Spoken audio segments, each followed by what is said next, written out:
It is the first Fulhamish quick take of the new season, and we have a last-minute equaliser to discuss. We are here at the Amex after Fulham's 1-1 draw against Brighton. Muniz at the death after what was a pretty insipid match of football.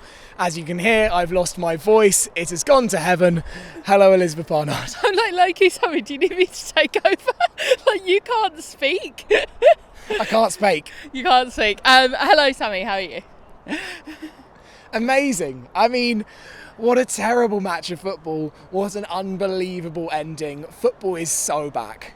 Football is so back. It was perfect in so many ways. Like, it's a draw that feels like a win. The last-minute winner from a set piece, I genuinely, one of the best away days in a long time.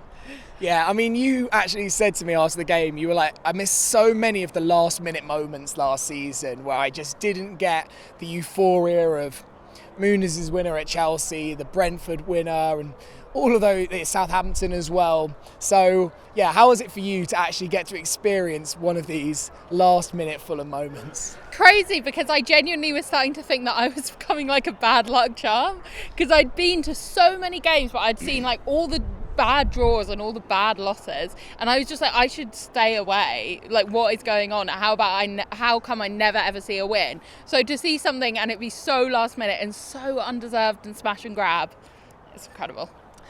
Kind of reminded me a bit of the draw we gave up against West Ham last year in the last minute, and Danny Ings scored, where ultimately I don't think we can stand here and say that Fulham deserved it. Not that I thought Brighton were brilliant today. I thought this game actually kind of deserved to be a draw, but considering the fact that Brighton had got the lead, held on, and Fulham just offered absolutely nothing.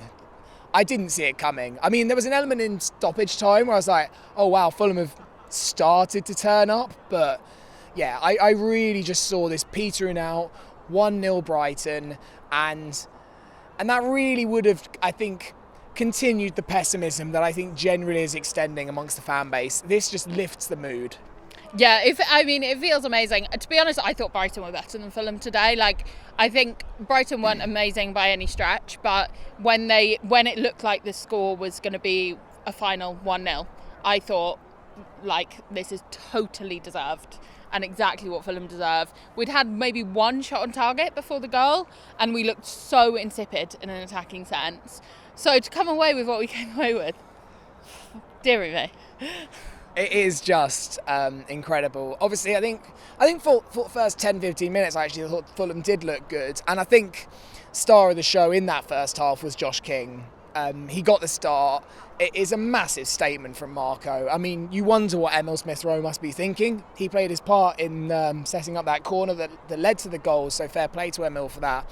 But Josh just looked so bright. Could have maybe had a penalty early on. I think it would have been soft. I think it probably was the right decision. Never going to get overturned by VAR, but this kid has the world at his feet. Yeah, I do think his physicality is still a bit lacking, and there were moments where he was slightly outmuscled, but his technical skill at this age, oh my goodness, and like to see him start and to have that faith put in him, it was totally deserved today and totally justified. And yeah, when he came off the pitch, he walked round by the away fans and was like tapping the badge and stuff, which is very sweet. So yeah, with the news of that huge contract, yeah, it was great to see him start today. I think he really was the star of an incredibly dull first half. Yeah, I mean, Bassi was at left back, and then Jorge Cuenca came in. Yeah. I thought both were fine. I think your biggest problem with Calvin Bassi was how low his shorts were. Oh, I kept going on about this to Sammy, but like, they really were quite low. It can't be comfortable to play with the elastic on your waist like that, on your hips like that, sorry. He really needs to just yank up and tighten around his waist. I didn't understand. Cuenca looked good for what it was worth. I think he looked solid. I've thought that every time I've watched Jorge Cuenca. Maybe like there's sometimes been a mistake in Cuenca's game. There wasn't today. I think he's a very good centre back. I think he's unfortunate that he has Calvin Bassi ahead of him in position, because I think he's a pretty competent Premier League level centre back. Yeah, I mean, player of the season, Calvin Bassi, last season. No way is he losing his spot unless he gets injured. So, like, he is unfortunate in that sense. I guess he's a great option for when we go for that five at the back. But Yeah, I thought he looked decent today, even if he wasn't like doing anything absolutely show-stopping. The 25-26 season is shaping up to be a big one for Fulham, and one thing you need ahead of it is NordVPN, the fastest VPN on the planet that allows you to watch football matches from wherever you are in the world on either your phone, your tablet, or your laptop. For instance, you could use NordVPN to watch Premier League matches for a fraction of the price, including those 3 p.m. kickoffs that aren't available in this country. Or if you go on holiday this summer, you can use NordVPN to access your UK TV subscriptions. And right now, you can use NordVPN on up to 10 devices, which means you can share the amazing benefits that NordVPN has with your family or your friends. And you can get a great deal when you sign up to NordVPN at nordvpn.com/Fulhamish. Not only will you get a huge discount, but you'll also get 4 months extra as well. And it's entirely risk-free with Nord's 30-day money-back guarantee. So to get that special discount plus 4 free months, go to nordvpn.com/Fulhamish. That's nordvpn.com/Fulhamish. Let's discuss the Brighton penalty. We've not had the pleasure of watching it back yet. The displeasure, I guess. Sanderberger brings down Ruta, unless I'm mistaken. Yeah. It just seemed a bit sloppy, really. I think, from my point of view, it was like, if you're going to foul him earlier. He had a chance to. Like, if you're going to foul him, don't do it there. Almost by that point, let him have a shot. I don't think that was really that dangerous an opportunity to give away a penalty for. Yeah, I agree. It just was sloppy and messy and uncharacteristic for Berger from what we've seen for him. I think he's quite a precise player, and but like from what I saw, obviously I've not watched it back. I've seen it once in the away end. It looked like a penalty. I don't have any qualms, but Leno did get quite close to it. So like a shame that he wasn't able to save it, but it was a really good penalty. So one of those, like, first save of the season. I'm not really here to make like sweeping generalizations about how the team looks, especially in a negative sense. So I'm happy to chalk it up as one of those, and unfortunate, and hopefully we learn from it, and thankfully, we are able to turn things around. We were able to turn things around. Not that I saw it coming, as I mentioned.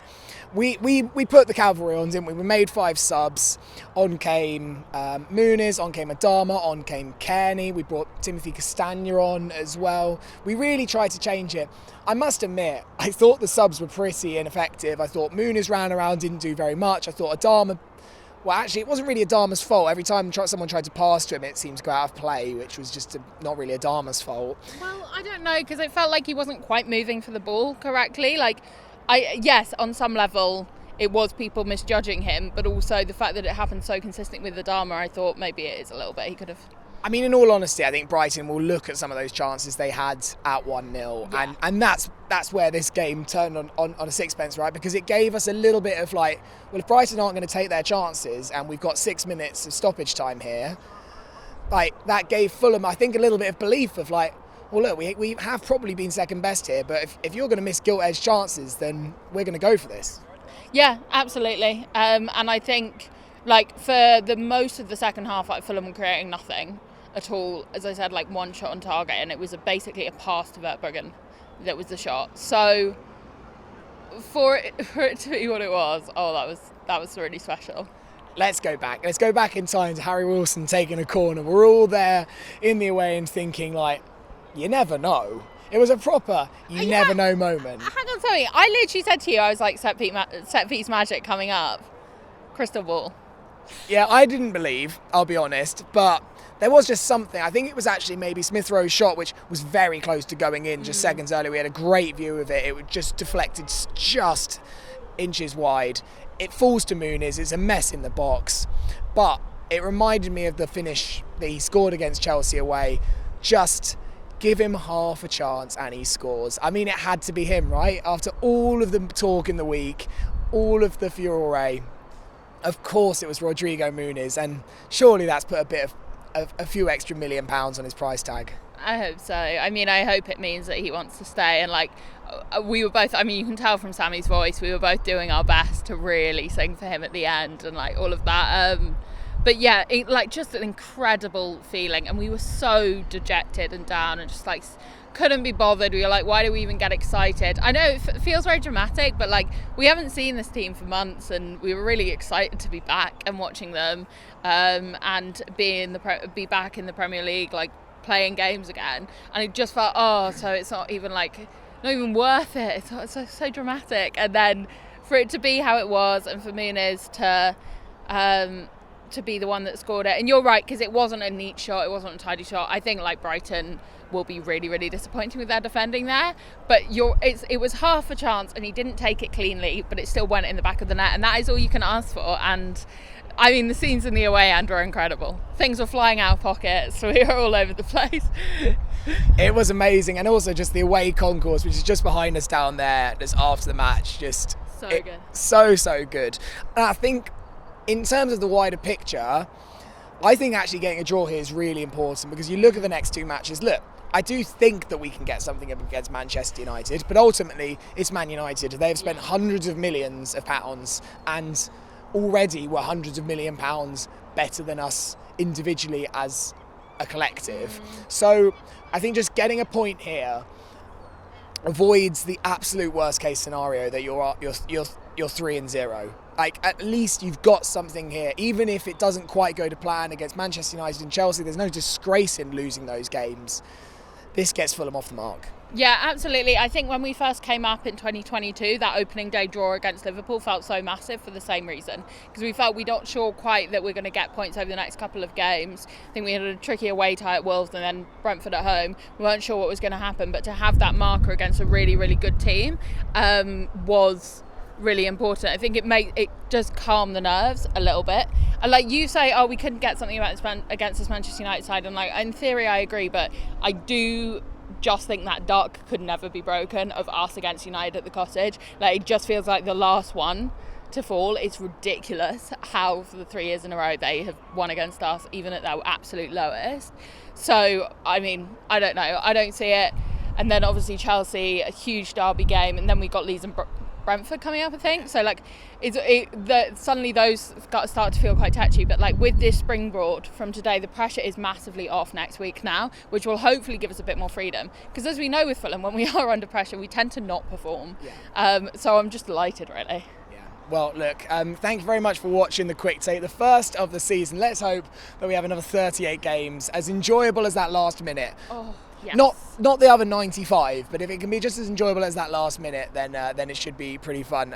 Elizabeth, thank you very much. Thank you so much, Sammy, and congrats for doing it with absolutely no voice left. I hope it wasn't too painful for all the viewers. I really hope Brighton has some Lemsip. You whites. You white.